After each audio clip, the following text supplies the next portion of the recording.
Haleluya, salam sejahtera di dalam kasih Tuhan kita Yesus Kristus. Saya ucapkan kepada kita semua selamat malam. Dan saat ini kita bersyukur kepada Tuhan karena Tuhan Yesus baik bagi kita. Puji Tuhan, saat ini kita sudah sampai pada pembacaan di pasal yang terakhir, kitab Ayub. Kita sudah melihat perjalanan kehidupan Ayub, mulai dari pasal pertama, pasal kedua, dan selanjutnya. Ada begitu banyak hal yang sudah dialami oleh Ayub, yang bahkan sampai pasal 42 ini nanti kita akan belajar ada hal yang sangat menjadi misteri bagi Ayub. Tentu kita sebagai manusia pun ketika kita menghadapi hal seperti yang dialami oleh Ayub, kita pun ada dalam situasi seperti yang Ayub alami. Tapi mari kita akan lihat Ayub 42 ayat 1 sampai ayat yang ke-6. Sebenarnya Ayub 42 ini ada 17 ayat, tapi sebagai pengantarnya untuk perikop yang pertama ini. Maka jawab Ayub kepada Tuhan, "Aku tahu bahwa Engkau sanggup melakukan segala sesuatu dan tidak ada rencanamu yang gagal. Firman-Mu, siapakah dia yang menyelubungi keputusan tanpa pengetahuan? Itulah sebabnya tanpa pengertian aku telah bercerita tentang hal-hal yang sangat ajaib bagiku dan yang tidak ku ketahui. Firman-Mu, dengarlah, maka akulah yang akan berfirman. Aku akan menanyai Engkau supaya Engkau memberitahu aku. Hanya dari kata orang saja aku mendengar tentang Engkau, tetapi sekarang mataku sendiri memandang Engkau. Oleh sebab itu aku mencabut perkataanku dan menyesal, dan aku duduk dalam debu dan abu." Ini keadaan yang saya katakan merupakan titik balik dari kehidupan Ayub. Jadi pasal 42 ini sebagai titik balik. Kita tahu Ayub dengan segala kemewahan yang dia peroleh dan perjalanan hidupnya yang dipenuhi dengan penderitaan. Dengan kata lain, kalau saya menggambarkan, pasal 1 menggambarkan tentang akhir dari kejayaan Ayub, dimulai juga dengan awal dari penderitaan hidup yang sangat sulit yang dijalani oleh Ayub. Dan pasal 42 ini merupakan titik awal bagi Ayub untuk kembali dia mengalami. Bahkan dikatakan lebih luar biasa lagi apa yang dipercayakan Tuhan kepada Ayub. Jadi pasal 42 ini kita akan belajar secara khusus. Dimulai dan diawali dengan pengakuan dari Ayub. Apa pengakuannya? Allah sanggup melakukan segala sesuatu dan tidak ada rencana Allah yang gagal. Semuanya berjalan sesuai dengan kehendak Allah. Itu Ayub pasal 42 ini, khususnya ayat yang kedua. Ayat yang ke-6 dilanjutkan dengan Ayub mencabut semua. Dia sempat mengeluh, dia sempat menyesal, dia sempat berbantah, bahkan dia sempat mempertanyakan seperti apa Tuhan itu. Tetapi ayat yang ke-6 ini, Ayub 42, dia menyesal dan mencabut semua perkataan yang pernah dia ucapkan. Ayub pasal 42 ayat yang ke-5 ini dia berkata, "Hanya dari kata orang saja aku mendengar tentang Engkau, tetapi sekarang mataku sendiri memandang Engkau." Dia juga menyadari bahwa selama ini dia hanya mendengar dari kata orang, siapa Allah itu. Tetapi justru melalui penderitaan dan pergumulan yang Ayub alami, di sana dia mengalami perjumpaan pribadi dengan Tuhan. Dia memandang sendiri Allah itu seperti apa, pribadi Allah.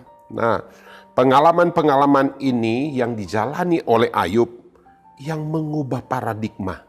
Artinya cara pandang Ayub tentang penderitaan.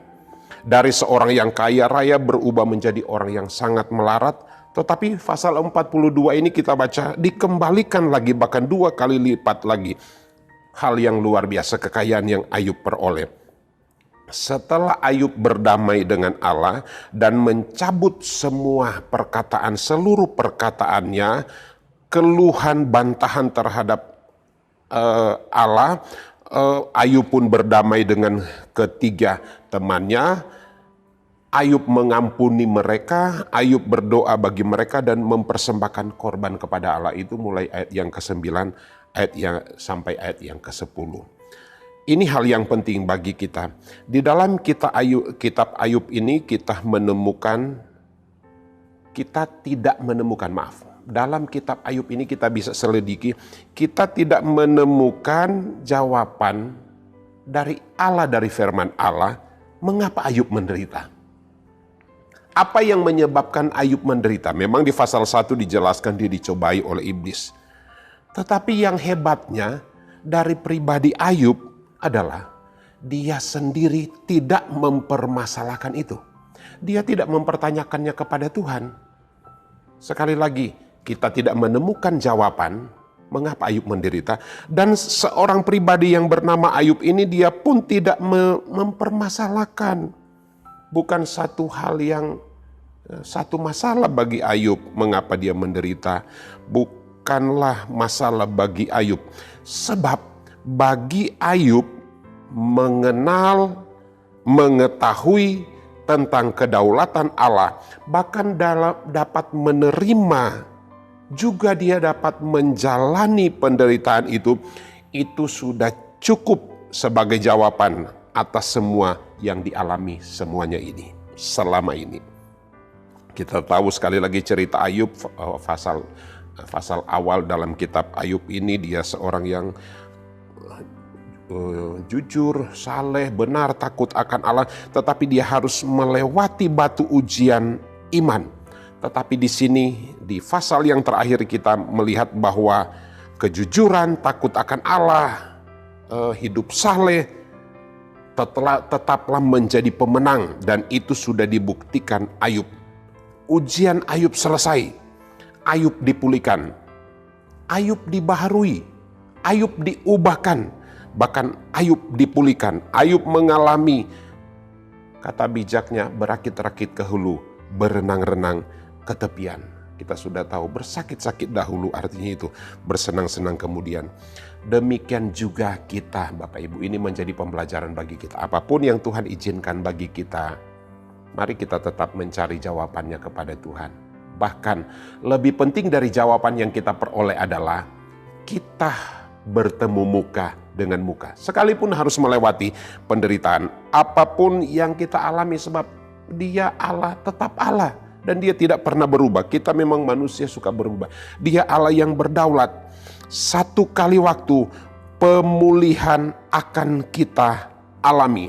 Satu kali waktu kemenangan itu akan menjadi orang yang percaya kepada Allah. Ayub sudah memberi teladan kepada kita. Sekali lagi, tidak gampang melewati hidup seperti apa yang dialami oleh Ayub. Terlalu berat, terlalu sulit. Tetapi Ayub membuktikan dan sudah mengajari kita bahwa penderitaan memang pasti kita akan alami. Kesulitan itu pasti kita akan alami. Apalagi masalah dan persoalan. Kesetiaan kita kepada Tuhan, ketekunan kita mencari Tuhan, kedekatan kita dengan Tuhan bukan berarti kita tidak mengalami masalah. Ayub memberi contoh kepada kita, semua yang dia lakukan, kualitas rohani yang ada pada Ayub, itu tidak menjamin dia steril dari masalah.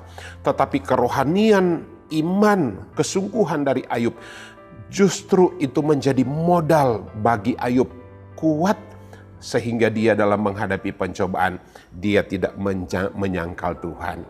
Memang ada beberapa keluhan-keluhan, memang pasal 40, itu sebabnya pasal 42 ini dia mencabut semua perkataannya, karena secara manusia ada keluhan-keluhan, ada keberatan-keberatan. Bahkan ada hal-hal yang dia sesali di dalam hidupnya. Mengapa dia menderita? Dan dia mempertanyakannya kepada Tuhan. Tetapi pasal 42 ini memberi pelajaran kepada kita. Dari semua keluhan, Ayub berkata, memang Engkau Allah yang berdaulat. Tidak ada rencana Allah yang gagal. Saya mengingat ayat di dalam 2 Korintus 4, ayat yang ke-6 berkata begini. Sebab Allah telah berfirman, dari dalam gelap terbitlah terang.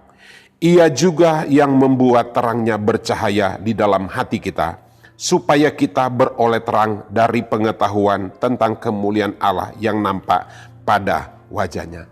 Itu sebabnya melalui kitab Ayub ini, khususnya pasal 42, saya mungkin pinjam kalimat di dalam 2 Korintus 4 ayat yang ke-6 ini. Habislah gelap, terbitlah terang. Kegelapan memang dialami dan dilewati dan dilalui oleh Ayub. Tetapi setelah dia melewati kegelapan itu, muncullah terang. Bapak Ibu Saudara yang dikasihi oleh Tuhan, 2021 kita sudah lewati. Ada banyak kegelapan di sana. 2022 ini kita akan jalani. Yakinlah, rencana dan rancangan Tuhan itu tidak pernah gagal. Dia selalu merancangkan yang terbaik. Kalau itu baru sekedar kita tahu dari apa kata orang, ingat, Allah pasti akan membuat kita mengalami sendiri, bertemu muka dengan Tuhan. Dan mungkin itu Tuhan izinkan melalui proses penderitaan, kesulitan, bahkan hal-hal yang secara manusia kita tidak inginkan. Tapi di balik semuanya itu, Tuhan punya rencana yang indah bagi kita. Haleluya, haleluya, haleluya. Tuhan Yesus memberkati kita semua. Mari kita berdoa. Kiranya kami keluarga besar Jemaat GPD El Shaddai Magelang bergembira karenamu Tuhan. Maka Engkau akan memberikan kepada kami umat-Mu apa yang diinginkan hati kami umat-umat-Mu. Kiranya kami umat-umat-Mu menyerahkan hidup kami semua kepadamu, Tuhan, dan percaya kepadamu Tuhan, dan Engkau yang akan bertindak. Terima kasih Tuhan. Apapun yang akan kami alami, Engkau Allah dan tidak ada Allah yang sama seperti Engkau, Allah yang tidak pernah berubah, Allah yang berdaulat. Terima kasih, kami bersyukur dan kami yakin penyertaan-Mu sempurna dalam hidup kami dan tidak ada rencana-Mu yang gagal. Kami sudah berdoa mengucap syukur di dalam nama Tuhan Yesus Kristus. Haleluya, haleluya, haleluya. Amin.